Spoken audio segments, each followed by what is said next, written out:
transform into adults with a certain way about themselves. But even adults can change, though it may seem unlikely. They could change in the favor of a significant other, friends, co-workers, or a job, or just about anything, all to be liked or accepted.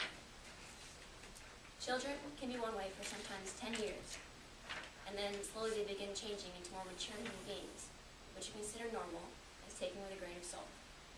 Other times, teens further the changing process and you barely even know who they are anymore. Everyone changes. Imagine this. You have a pathological need to be liked. When you were a little girl, maybe about 7, you used to have 2 friends who just happened to be best friends with each other. That was your first mistake.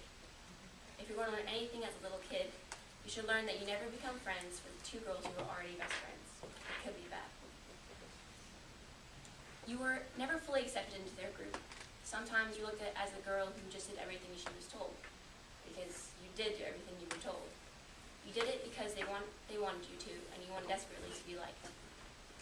The message never transmitted properly, because they never thought you were cool or awesome or worth hanging around. They were never everything you wanted to look like to them. You're never willing to be who you are and just say no if you didn't want to do something, because you knew deep down that they would just decide they didn't want to hang out with you anymore, and they would leave. Some days they really didn't hang out with you if they didn't want to, and it wasn't like you had any other friends to go to if they did that. Your second mistake was obvious, but as a little kid you didn't really realize it. Changing yourself for someone else just to be liked or appear as cool is never a good decision. It's miserable. You feel like you're living in someone else's skin instead of your own. And all you want to do is show them who you really are and just say no for once. But you can't. Because what if they left you for good? Then you'd be alone. It becomes second nature to avoid finding other friends as yourself, because if your old friends left you because of who you are, who's to say the new ones won't leave you too? That was my mentality as a kid. In fact, my old mentality comes back to haunt me sometimes, even though I think I've stashed it away. It always comes back when we go to a new place and meet new people. After you finally get rid of the dead weights that were your old friends, you feel lonely. As a potential little kid, you're not sure whether you should be sad and lonely or happy and free, because you no longer have to be someone you're not. As a preteen, you're worried about trying to go out and make new friends because of the scars the old ones left. You don't want to have to change yourself for anyone else again, so you keep to yourself, slowly becoming more lonely every day that passes. Instead of going out, you take up writing. Instead of meeting new people, you go on homeschooling chat sites. You're so insecure about who you are that you waste years of your life scared to go out into the real world. So you stay in your fantasy world. You stay in the fantasy world where no one is there to boss you around or make fun of you because you're homeschooled or because you don't have any friends.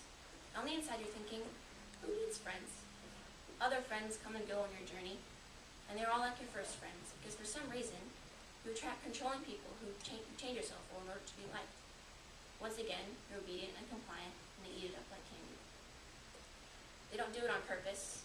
They just like the obedience and the willingness to participate in whatever they want.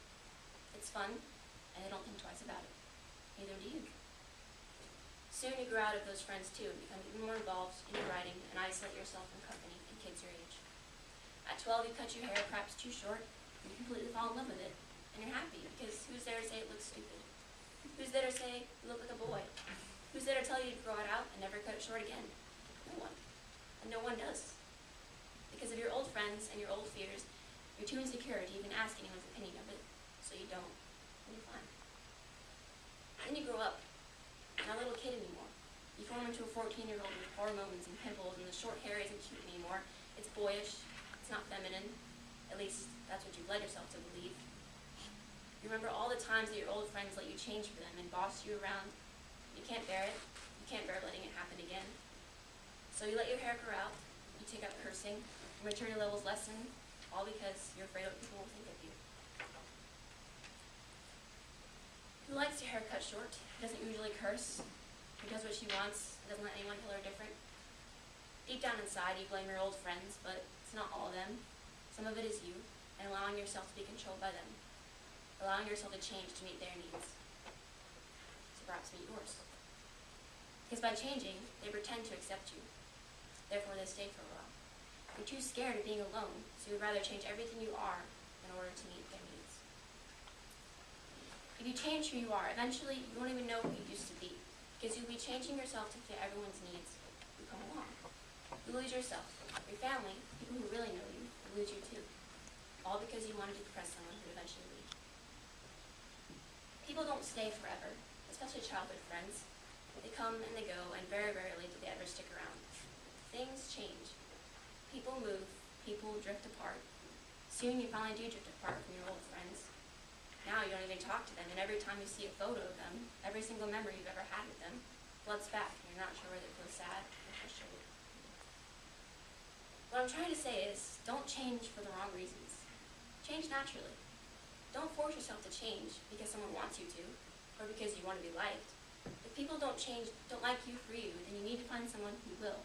And don't let past experiences force you to be insecure. Don't let people who don't matter force you into insecurity.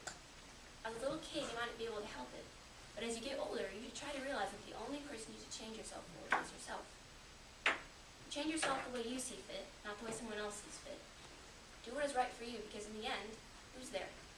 Not your old friends, not your old enemies, not the ones who wanted you to be like them, not the ones who made you feel insecure about yourself, but you. You're who's left. Bottom line is, find someone who accepts your flaws and helps you nurture them.